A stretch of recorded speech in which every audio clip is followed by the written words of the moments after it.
Alright, yo guys, Drishal MAC2 here, and today I am back in Microsoft Flight Simulator. Look at this beautiful A320, and today I'm going to be showing you how to start this aircraft up from cold and dark situation. As you can see right here, we're based at East Midlands Airport, and we are using the fly-by-wire A320NX. However, this will still work for the default Airbus A320 that comes with Microsoft Flight Simulator. If you want to install the fly-by-wire A320NX, which I highly recommend, since it's just much better, then I have got a video pop as a card in the top right corner right now. I've got a video on how to install that. Okay, so yeah guys, let's get into it.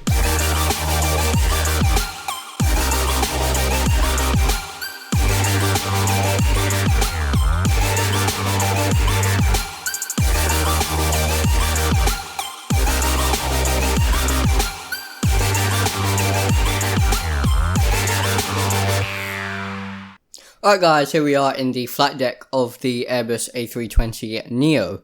Now I am using a checklist for this startup, and I won't be showing the kind of MCDU stuff. That will be a separate video. This is just engine start.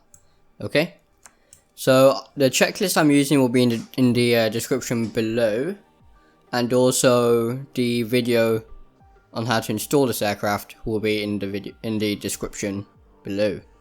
So yeah, let's start.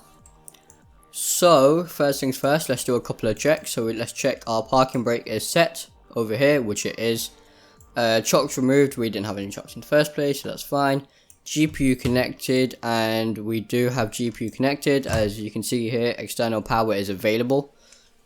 Now what this is going to do is it's going to provide our aircraft power. Now yes, we have batteries, they're not going to last very long. Therefore we need a ground power unit, as it's called, which is this right here, which would be connected by a wire, obviously, which it's currently not, but it still says available, so it should be good. Until we start the APU, the auxiliary power unit, which is a small jet engine in the back of the aircraft, right here, and you'll hear it start up once I start the APU up.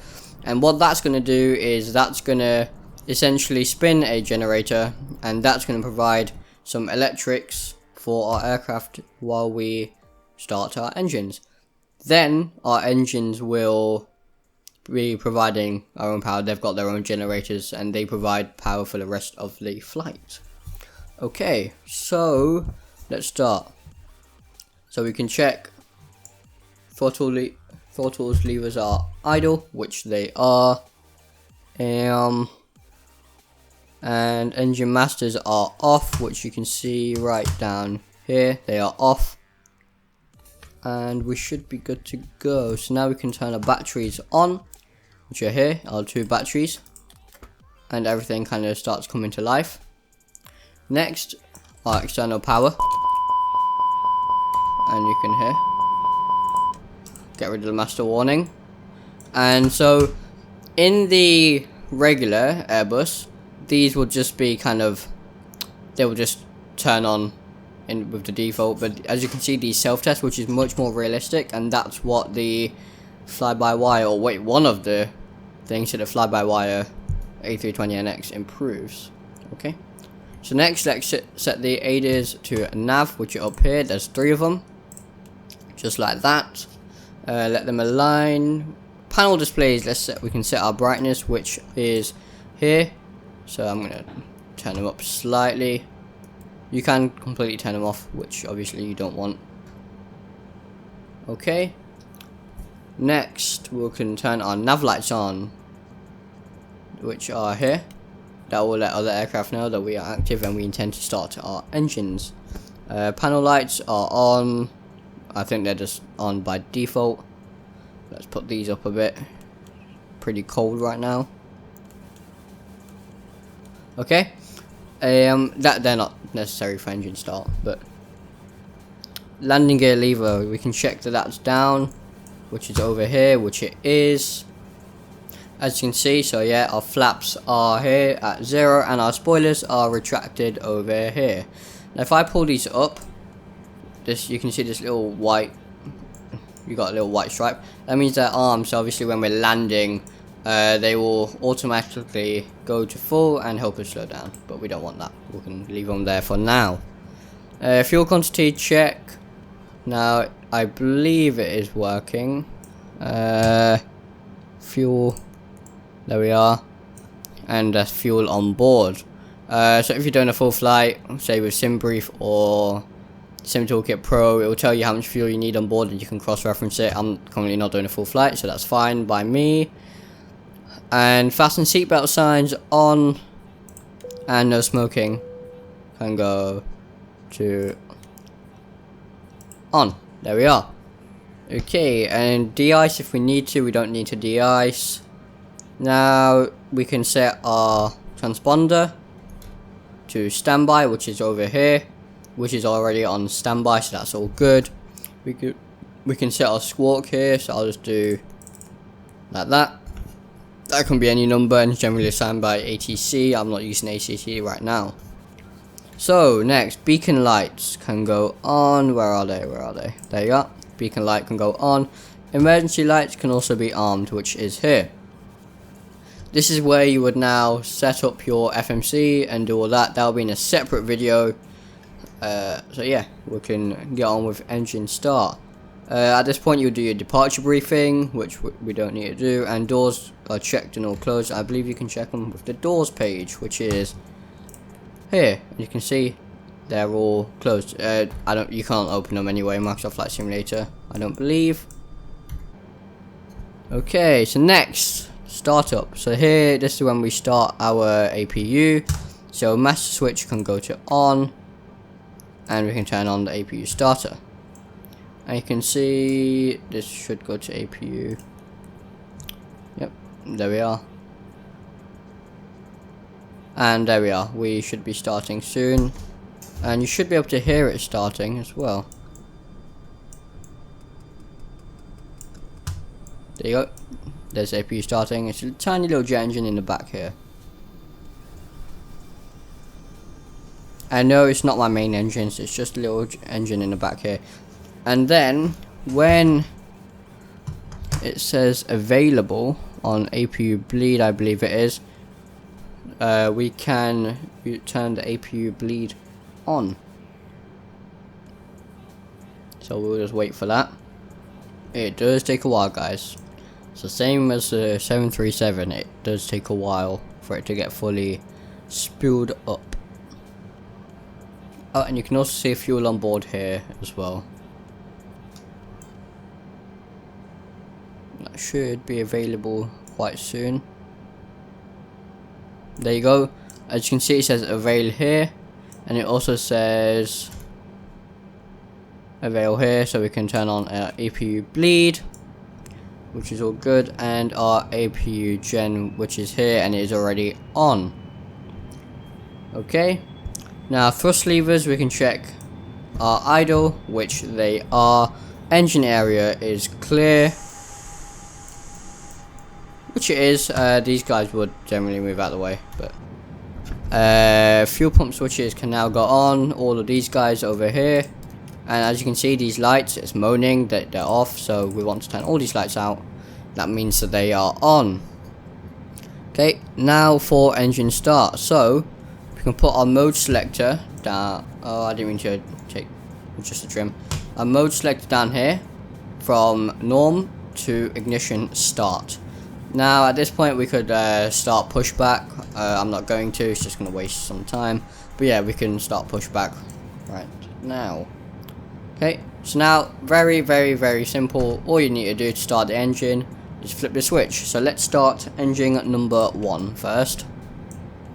And you can see my N2 is rising here, and unlike the Boeing 737, the aircraft will automatically add the fuel when N2 reaches the value that it needs to be.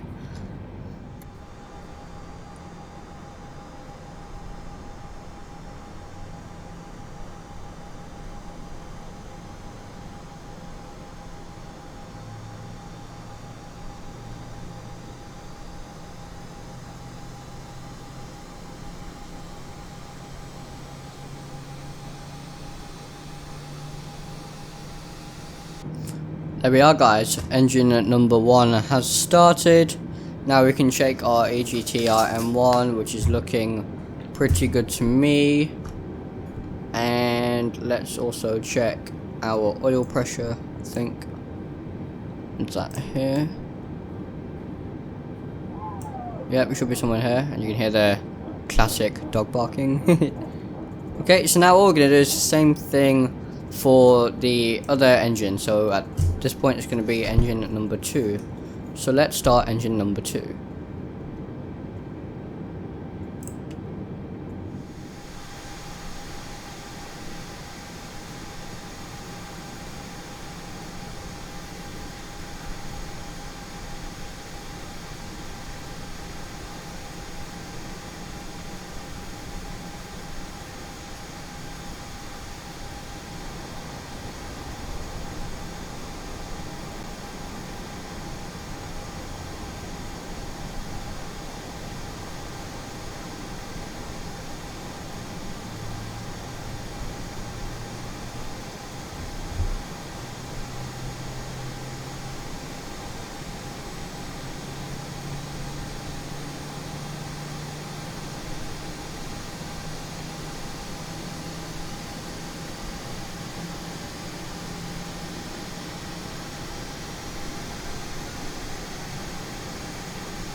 Okay guys, so we have engine number 2 started, as you can see. So we can now move on. We can put our mode selector back to norm and go from there. So before taxi checklist, so at this point we would be here, probably facing that way, that's the way the runway is, and we will be ready to taxi. So we can go probe heat, can go to auto probe window heat, which it already is, it's on auto. We can, our heading indicator and altimeters we can set, which is, we can set our heading to runway heading and our altimeter to whatever the barometric pressure or hectopascals is, which you can find from META. Okay. Standby instruments set, radios and avionics set for departure. Autopilot is set, so we can set all that up but don't activate it. Flight directors can go on, which is here, and the nice thing is it turns both of them on at the same time. Auto brake max, in case you have a rejected takeoff, you want to stop as quickly as possible and don't want to overrun. You can set our elevator trim for takeoff, which it will tell you in the MCDU when you program it correctly.